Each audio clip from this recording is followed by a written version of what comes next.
ऐसे में जरूरी यह है कि ये जनरेशन अपनी आदतों में सुधार लाए और जाने कि कैसे बनाना है अपनी आमदनी और खर्चों का सही बैलेंस। इसी पर करेंगे हम आज बातचीत। हमारे साथ इस शो में बातचीत करने के लिए वाइज इन्वेस्ट के सीईओ हेमंत रस्तोगी, साथ ही हमारे साथ mutual fund expert Vishwajeet Parashar भी इस वक्त हमारे साथ हैं। आप दोनों का बहुत स्वागत है हमारे साथ इस शो पर जुड़ने के लिए। सबसे पहले सर आपके पास आती हूँ मैं। काफी खराब आदतें जेनजीज की, हालांकि अच्छी आदतें भी हैं उनमें और इस पर भी हम अक्सर शो करते रहते हैं, लेकिन आज ये एक खराब आदत है। मुझे लगता है एकदम कान पकड़कर ये कहना पड़ेगा, जेनजी सुनो, कर्ज मत लो, और यही आज हमारे इस शो का टाइटल भी है। सर क्या कहना चाहेंगे आप? सिबिल की ये रिपोर्ट कितना डराती है? जी स्मिता, सिचुएशन तो डेफिनेटली अलार्मिंग है। इसके ऊपर ऑब्वियसली कुछ ध्यान देने की जरूरत है। देखिए, हम जब यंग अर्नर्स की बात करते हैं तो बेसिकली ये बहुत ही एक प्रिकेरियस एज है। प्रिकेरियस मतलब एक ऐसी स्टेज है जहां पे फाइनेंस से रिलेटेड छोटी या बड़ी काफी सारी गलतियां होती हैं और हो सकती है। क्योंकि देखिए, एक तो क्या होता है कि उनकी जो स्टेज है, लाइफ जो स्टेज है, उसमें उनकी जो इनकम है, क्योंकि करियर का स्टार्ट होता है, और तो जो इनकम जो है वो एकदम लोएस्ट लेवल पे होती है कंपेयर टू आगे जाके जो इस तरह से उनकी इनकम होती है। तो ऑब्वियसली एक इनकम कम है, दूसरी बात एक्सपेंसेस जो है वो अनमैनेजेबल हो जाते हैं। वो अलग अलग कारणों से हो सकते हैं। वो या तो पीयर प्रेशर हो सकता है कि बाकी लोग कर रहे हैं तो हम भी करें, या फिर लाइफस्टाइल एक्सपेंसेस हो सकते हैं, या फिर जैसे आपने बिल्कुल सही कहा कि लोन लेना इतना आसान हो गया है। या तो ऐसे एप्स है, या फिर आपने जैसा कहा कि बाय नाउ पे लेटर, ये बहुत ही आसान बना देते हैं यंगस्टर्स के लिए ये लोन लेने के लिए। तो ऑब्वियसली जब आपके एक्सपेंसेस आपकी इनकम से कहीं ज्यादा हो जाएंगे तो वहां पे ट्रबल तो होना ही है, और शायद वही हमें देखने को मिल रहा है। और ये इसलिए और भी आसान हो जाता है। मुझे लगता है इसका एक कारण ये है कि जो हम पर्सनल लोन की हम बात कर रहे हैं ना, तो जब आप देखते हो उसको कन्वर्ट करते हो ईएमआई में, तो मान लीजिए कुछ 1 लाख रुपए से आपने कुछ खरीदा, उसकी जरूरत है नहीं है वो अलग चीज है। आपने कुछ लिया और आपको लगता है कि अगले 12 महीने में उस पैसे को चुकाना है, तो अगर मान लीजिए आपको 9,000 या 10,000 की ईएमआई देखनी है, तो आपको लगता है कि ये डेफिनेटली मैनेजेबल है, तो इसमें कुछ अलार्मिंग बात नहीं। शायद वो अलार्मिंग ना भी हो, लेकिन जब ऐसे कई आप परचेजेस कर लेते हो तब फिर आपके लिए प्रॉब्लम होती है। तो कहीं ना कहीं जब इस सिचुएशन में आप आते हो और वही हमें देखने को मिल रहा है, तो आप उसको टाइड ओवर करने के लिए आप लोन लेते हो, राइट? और फिर आपकी इनकम का एक बड़ा हिस्सा जो है वो एक्सपेंसिव में चला जाता है। और जो क्रिसिल की जो स्टडी है उसमें भी ये पता चलता है क्लियरली कि 25 साल के नीचे जो लोन लेने वाले लोग हैं उसका काफी बड़ा हिस्सा जो है वो उन लोगों का है जो एक्सपेंसेस के लिए लोन लेते हैं, ना कि कोई एसेट क्रिएट करने के लिए। तो जाहिर सी बात है कि सिचुएशन अलार्मिंग है।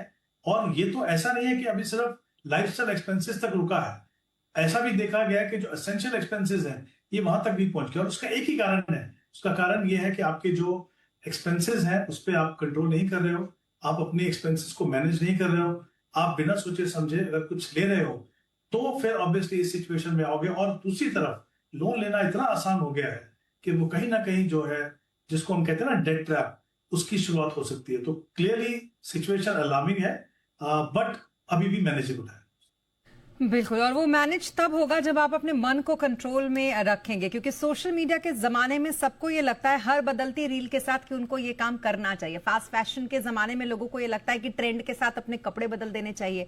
घूमने फिरने के जमाने में लोगों को ये लगता है कि कोई स्विट्जरलैंड जा रहा है, कोई जापान जा रहा है, तो उन सब जगहों पर घूम के आना चाहिए। और जैसा कि आप बार बार बता रहे कि लोन लेना तो इतना आसान हो चुका है कि एक एक इंस्टेंट ऐप बैठे हुए हैं आपको इन सब जगहों पर घूमने फिरने किसी भी चीज के लिए लोन देने के लिए, और लोगों को लगता है कि ये ले ले, बाद में देखा जाएगा कि इसमें कैसे फंसेंगे और कैसे इससे निकलेंगे।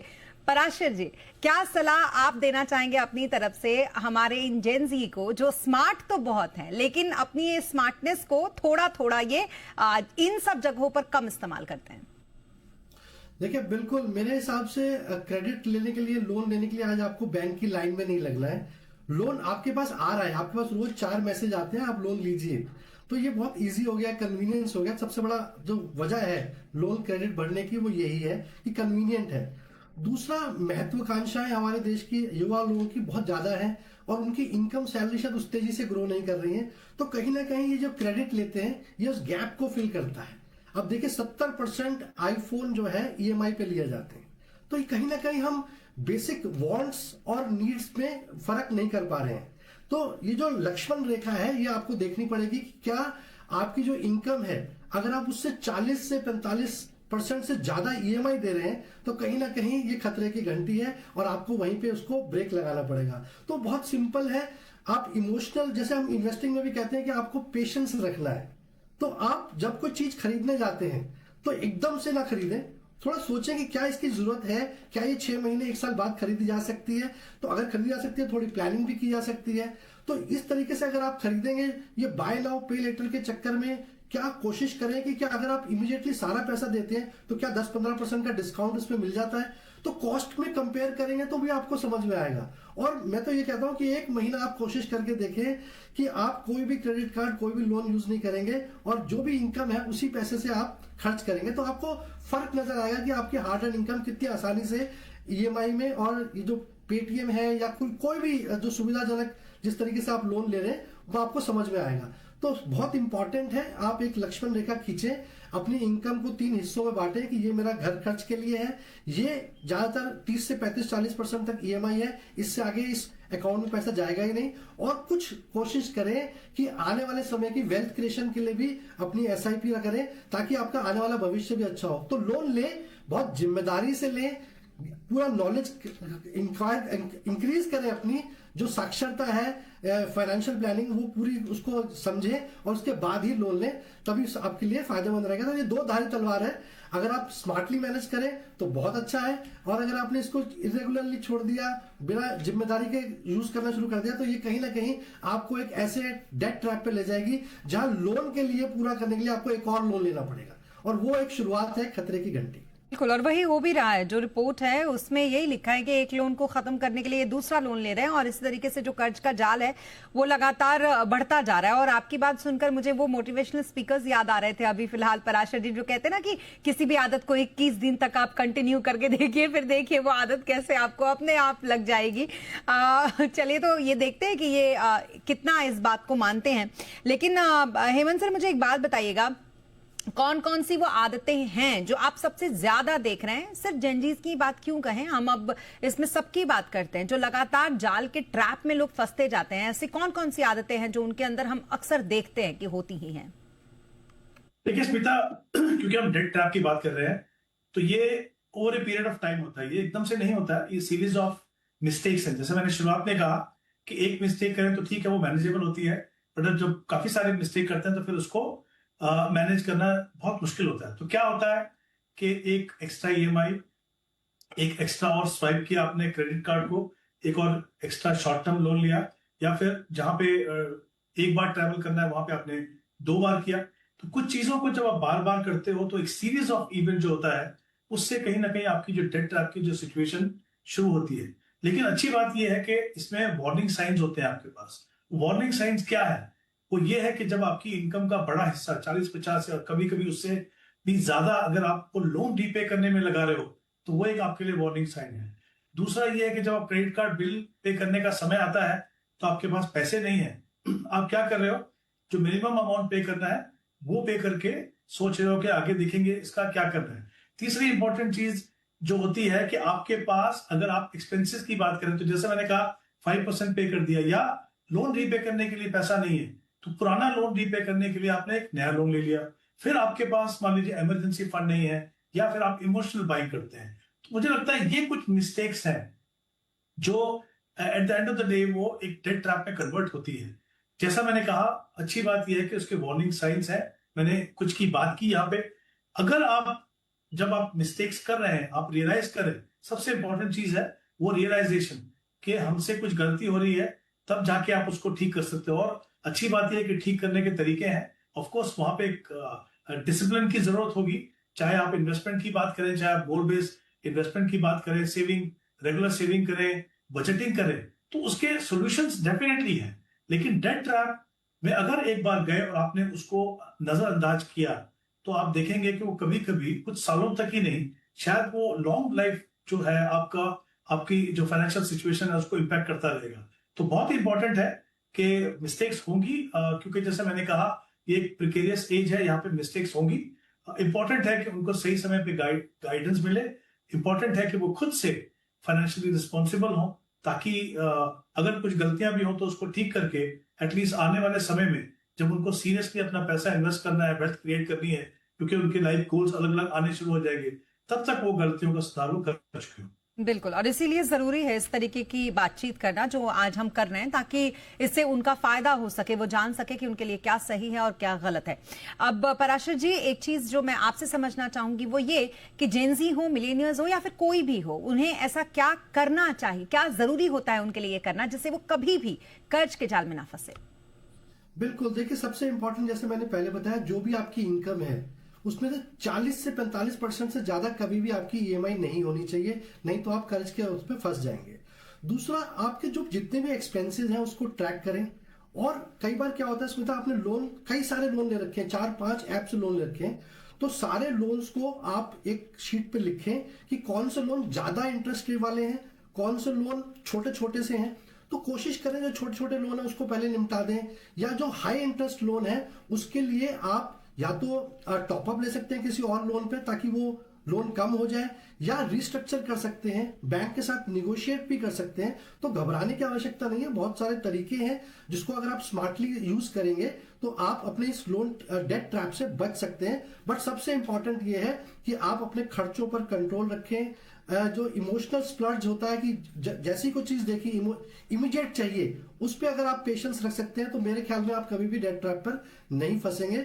और 3 अकाउंट्स में अपनी इनकम को डिवाइड करके रखें, अपने खर्चों की, अपनी ईएमआई की और अपने फ्यूचर फाइनेंशियल गोल्स को अचीव करने के लिए। तो आप मेरे हिसाब से बैलेंस करके चलेंगे तो बेस्ट तरीका यही है कि आप कंट्रोल रहेंगे अपने इमोशंस पे और कभी भी लोन डेट ट्रैप पे नहीं फंसेंगे। बिल्कुल, और एक और बात जो मैं पराशर जी ने जितनी भी बातें कही है सब पर एप्लीकेबल है, यानी कि हर कोई जिसको भी कर्ज के जाल में कभी नहीं फंसना, उनको इन सारी बातों को फॉलो करना जरूरी होता है। चलिए, अब शो में हम आज कुछ कॉलर्स के मेल से आए हुए सवाल और उनके द्वारा सवाल पूछे जाने वाले भी शामिल करेंगे। तो सबसे पहला एक मेल हमारे पास आया है, हेमंत जी मैं चाहूंगी आप इसको सुने। देव पटेल का ये सवाल है, मौजूदा 12,000 की इन्होंने एसआईपी करके रखी है और एक मुश्त निवेश भी इन्होंने 95,000 का अच्छा खासा कर रखा है। 15 साल में 75 लाख का टारगेट है, जो कि मेरे ख्याल से बहुत कम है 15 साल के हिसाब से, और एसआईपी ये बढ़ाकर 15,000 करना चाहते हैं। इनके फंड्स भी मैं चाहूंगी जल्दी से स्क्रीन पे दिखा दीजिए जो इनका पोर्टफोलियो है।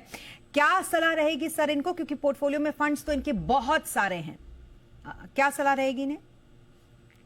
आई थिंक पोर्टफोलियो में तो बहुत कुछ है कहने के लिए, बट इसलिए हम शुरुआत करते हैं कि इनके लक्ष्य की, जो उन्होंने बात की कि 15 साल का समय इनके पास, 12,000 की एसआईपी कर रहे हैं और 95,000 उन्होंने लमसम इन्वेस्ट किया है और शायद 15,000 तक अपनी एसआईपी को बढ़ाना चाहते हैं। 15 साल का समय है, ऑल इक्विटी पोर्टफोलियो बिल्कुल जायज है, और आप क्योंकि आप एक डिसिप्लिन तरीके से इन्वेस्ट कर रहे हो तो जो भी रिस्क है इक्विटी में वॉलेटिलिटी का, उसका इंपैक्ट आपके पोर्टफोलियो पे काफी कम होता है, क्योंकि आप हर महीने जो है अपने एसआईपी से आप इन्वेस्ट करते हो। अगर हम 12% का रिटर्न मान के चले तो मेरे हिसाब से करीब 76 लाख का कॉर्पस बनेगा। इनका जो टारगेट है वो 75 लाख है। जैसा आपने कहा कि वो टारगेट थोड़ा कम लगता है, वो डिपेंड करता है किस तरह का टारगेट है, क्या उनका ऑब्जेक्टिव है, तो वो डेफिनेटली उस पर ध्यान रखना है। और लॉन्ग टर्म का जब भी गोल हो तो हमेशा ध्यान रखिए कि इन्फ्लेशन को आपको कंसीडर करना है। अगर आपने वो ऐसा नहीं किया तो आप देखेंगे कि जितना आप एक्यूमुलेट करेंगे और जितना आपको करना चाहिए उसमें बड़ा गैप रह सकता है। अब मैं आता हूं पोर्टफोलियो के ऊपर। जैसे मैंने कहा काफी कुछ है कहने के लिए। 12,000 की एसआईपी है, 11 फंड्स है उनके पास। उसके अलावा जो 95,000 आपने जो इन्वेस्ट किया है उसमें 3 फंड्स और हैं, तो कुल मिला के आप देखिए 14 फंड्स है वहां पे। किसी भी पोर्टफोलियो में इतने सारे फंड एक गोल के लिए उन्हें बहुत ही ज्यादा है। सबसे पहले तो मैं चाहूंगा कि इनको अपना फोकस करना है कि इस पोर्टफोलियो को कंसोलिडेट करें। कंसोलिडेट का मतलब ये है कि आपको 2 चीजें करनी है, एक तो नंबर ऑफ फंड्स कम करने हैं, दूसरा वो करने के समय पे आपको ये ध्यान रखना है, क्योंकि आप इक्विटी में इन्वेस्ट कर रहे हो, कि तीनों सेगमेंट जो है मार्केट के, वो large cap, mid cap, small cap, तीनों में आपका एक्सपोजर हो और आप उन कैटेगरीज में जाएं जो वेल डाइवर्सिफाइड हो। क्योंकि आप बहुत एक्सपीरियंस इन्वेस्टर नहीं है, आप नहीं चाहते कि इक्विटी में एक तो खुद से वॉलेटिलिटी है और अपने पोर्टफोलियो का बहुत ज्यादा एग्रेसिव बनाए। तो मेरे हिसाब से इनको फंड कम करने के लिए कुछ एक फंड मैं इनको रिकमेंड करता हूं जिसको वो कंसिडर कर सकते हैं। एक है Invesco Nippon India flexi cap fund, Invesco India large and mid cap, Bandhan large and mid cap, Kotak multi cap fund और एक स्मॉल कैप फंड रखेंगे, बंधन स्मॉल कैप। इन 5 फंड्स के अंदर आप 3-3 हजार रुपए इन्वेस्ट कीजिए। आपके जो फंड्स हैं वो 14 फंड से आप देखेंगे कि वो कम होके वो 5 फंड हो जाएंगे। दूसरी बात, जो आपने लमसम पैसा लगाया 95,000, वो भी इन्हीं फंड्स को आपको एलोकेट करना है, क्योंकि वहां पे आपने थीमेटिक फंड रखे हुए हैं, माइक्रो कैप फंड है, तो मुझे लगता नहीं कि वो आपके जैसे निवेशक के लिए वो सूटेबल है, ये मेरा मानना है। तो उसको भी अगर आप 35,000 निप्पॉन इंडिया फ्लेक्सी कैप में रखें और 60,000 कोटक मल्टी कैप में रखें, तो इस हिसाब से आपके पास 5 फंड्स होंगे। आप अपनी एलोकेशन को जो है रीएलोकेट करोगे और आप देखोगे कि पोर्टफोलियो में कंसिस्टेंसी आएगी और आपका रिटर्न, मुझे लगता है ओवर द लॉन्गर टर्म वो बेहतर होना चाहिए। तो इंपॉर्टेंट है कंसोलिडेट कीजिए और लंबा समय 15 साल कोशिश कीजिए कि हर साल अपनी एसआईपी को बढ़ाते रहें ताकि आपका कॉर्पस जो कहीं ज्यादा बड़ा बन सके। ओके, एक बेहतरीन स्ट्रैटेजी और एक बहुत अच्छा सलाह आपको पोर्टफोलियो का हेमंत जी की तरफ से, जिसको आप अगर मानेंगे तो जो आप हासिल करना चाहते हैं वो आप आराम से अपने इस निवेश से हासिल कर लेंगे। यहाँ रुकेंगे एक छोटे से ब्रेक के लिए। ब्रेक के बाद जल्द होंगे हाजिर, आप बने रहे हमारे साथ।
और ब्रेक के बाद एक बार फिर आपका स्वागत है। आज मनी गुरु में हम कर रहे हैं कुछ दर्शकों के सवाल भी अपने शो में शामिल। तो एक और सवाल जो हमारे पास मेल के जरिए आया है राजीव गुप्ता का, उनका सवाल मैं पढ़ के बताती हूँ। पराशर जी, आप इनका रिव्यू कीजिए। 53 साल इनकी उम्र है। मौजूदा निवेश इन्होंने 45,000 की एसआईपी अपनी जारी रखी है। पोर्टफोलियो में ये पूछ रहे हैं कि बदलाव की कोई जरूरत है तो बताइए। और ये जानना चाहते हैं कि जो इनका फिलहाल 45,000 का निवेश है, उससे 63 साल की जब इनकी उम्र होगी, यानी कि अभी से 10 साल के बाद, कितना बड़ा इनका कॉर्पस बन जाएगा। पोर्टफोलियो इनका जल्दी से स्क्रीन पे मैं चाहूंगी आ जाए। मैं पढ़ के बता देती हूँ। ICICI Pru Nasdaq 100 index fund इनके पास है। 5,000 का एलोकेशन इन्होंने इस पर कर रखा है। इसके अलावा एचडीएफसी मिड कैप फंड इनके पास है। Nippon India large cap fund इनके पास है। एचडीएफसी फ्लेक्सी कैप फंड इनके पास है। मोतीलाल ओसवाल का लार्ज कैप इनके पास है और एचडीएफसी डिफेंस फंड भी इनके पास है। अच्छा खासा एलोकेशन इसमें है। लेकिन एक चीज जो ये कि काफी सारा लार्ज कैप इन्होंने अपने इस पोर्टफोलियो में भर रखा है। क्या सलाह रहेगी इन्हें पराशर जी आपकी? बिल्कुल, देखिए सबसे पहले तो ये मेरे हिसाब से रिटायरमेंट प्लानिंग कर रहे हैं तो इनको अपना रिस्क प्रोफाइल देखना चाहिए कि क्या पूरा इक्विटी में पोर्टफोलियो होना चाहिए या इन्होंने कोई एसेट एलोकेशन कर रखा है, डेट में इनका एलोकेशन है या नहीं है। अगर अलग एलोकेशन है तो ठीक है। 10 साल बाद जब ये अपने रिटायरमेंट तक पहुंचेंगे तो भी इनको देखना है कि वहां पे जाके इनको अपना एलोकेशन चेंज करना होगा। और अगर हम क्योंकि इन्होंने पूछा है कि कितना कॉर्पस बन जाएगा, 45,000 की एसआईपी कर रहे हैं। अगर हम 12% का सीएजीआर लेके चलते हैं तो 10 वर्ष में करीब करीब 1 करोड़ रुपया बन जाता है। और वहीं अगर ये 10% का स्टेप अप कर सकते हैं तो करीब करीब 1.5 करोड़ रुपया बन जाता है। तो ये तो इनका कॉर्पस है। इनको ये भी देखना है कि क्या ये पर्याप्त होगा रिटायरमेंट के लिए या इनको कहीं और से कोई और इनकम है या कोई और फंड है जो उनका इन्फ्लेशन को भी मैनेज कर लेगा और इनको एक अच्छा रिटायरमेंट दे पाएगा। अगर इनको पोर्टफोलियो देखते हैं तो काफी डाइवर्सिफाइड पोर्टफोलियो है। लार्ज कैप फंड्स हैं, 2 लार्ज कैप फंड्स हैं जिनमें काफी हद तक ओवरलैप है, क्योंकि बहुत ही कॉमन बात है, क्योंकि टॉप 100 कंपनीज में इन्वेस्ट करते हैं, तो यहाँ पे ओवरलैप है। मोतीलाल ओसवाल का लार्ज कैप है, इनके पास 5,000 रुपए उसमें निवेश कर रहे हैं, और वहीं निपॉन का भी लार्ज कैप है जहां 10,000 निवेश कर रहे हैं। तो मेरे ख्याल में मोतीलाल में क्योंकि कम इन्वेस्टमेंट कर रहे हैं, तो यहाँ से ये स्विच कर सकते हैं। और इसकी जगह जो इनके पोर्टफोलियो में मिसिंग है वो है डिफरेंट इन्वेस्टमेंट स्टाइल। तो मैं इनको सजेस्ट करूंगा कि या तो आईसीआईसीआई प्रूडेंशियल का वैल्यू स्टाइल फंड ले लें, या फिर एसबीआई का कॉन्ट्रा फंड ले लें। तो एक डिफरेंट इन्वेस्टमेंट स्टाइल भी ऐड हो जाएगा और एक पोर्टफोलियो में और अच्छा बेहतरीन डाइवर्सिफिकेशन हो जाएगा।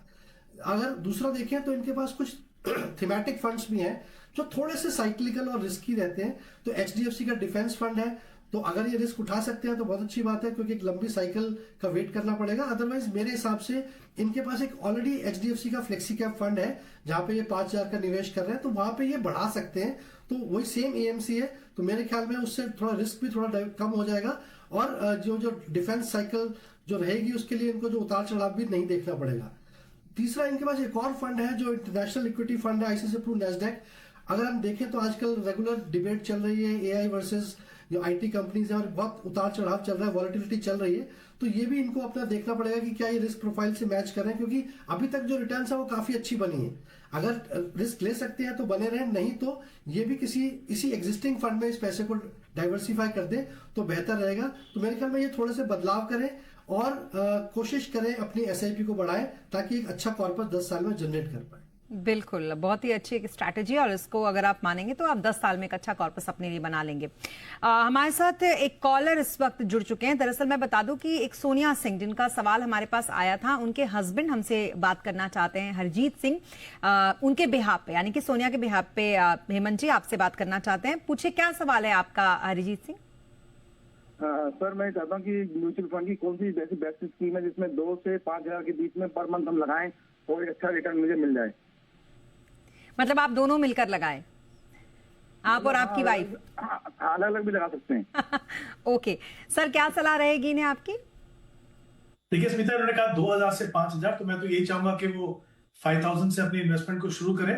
साथ ही आई थिंक बहुत ही इंपॉर्टेंट डिसीजन होगा कि कितने लंबे समय के लिए आपको इन्वेस्ट करना है, क्योंकि उसी के बेसिस पे आप एसेट एलोकेशन यानी इक्विटी में लगाएं, डेट में लगाएं, हाइब्रिड में लगाएं और कैसे फंड में लगाएं, उसी के बेसिस पे वो डिसीजन होगा।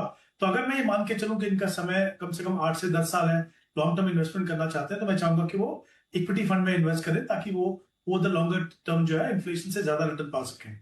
अगर ऐसा है तो फिर जैसा मैंने पहले भी कहा कि डाइवर्सिफाइड कैटेगरीज के फंड में आप लगाइए। तो एक मल्टी कैप फंड लीजिए, आप कोटक मल्टी कैप ले सकते हैं, और दूसरा एक लार्ज एंड मिड कैप है, Invesco large and mid cap. वो दोनों फंड्स के अंदर 2,500 यानी 2,500 पे आप इन्वेस्ट कीजिए। शुरुआत करने के लिए मुझे लगता है कॉम्बिनेशन बहुत ही अच्छा है। आगे जाके जैसे जैसे आपकी रकम बढ़े तब आप कुछ और फंड ऐड कर सकते हो, और कोशिश करो हमेशा के हर साल अपने इन्वेस्टमेंट को बढ़ाते रहो, ताकि जो सही मायने में equity as an asset class है उसका फायदा आपको पावर कंपाउंडिंग के थ्रू मिले। तो आई थिंक ये 2-3 चीजें हमेशा शुरुआत में ध्यान रखेंगे तो ओवर द लॉन्गर टर्म आपके पोर्टफोलियो में आपको काफी मदद मिलेगी। बिल्कुल, और इनमें से 2 फंड दिया है हेमंत जी ने, तो एक फंड आपस में बांट लीजिए, क्योंकि आप दोनों लोगों को ही इन्वेस्टमेंट करना है। और अगली बार हम ये उम्मीद करते हैं कि ये फोन सोनिया सिंह की तरफ से ही हमें आए और वो हेमंत जी से सवाल पूछे कि अब मेरे पोर्टफोलियो में क्या करना चाहिए। चलिए, इसी के साथ थैंक यू सो मच हमारे साथ इस शो पर हमारा इतना साथ देने के लिए। Thank you so much Hemant ji, और thank you so much Parashar ji हमारे साथ जुड़ने के लिए।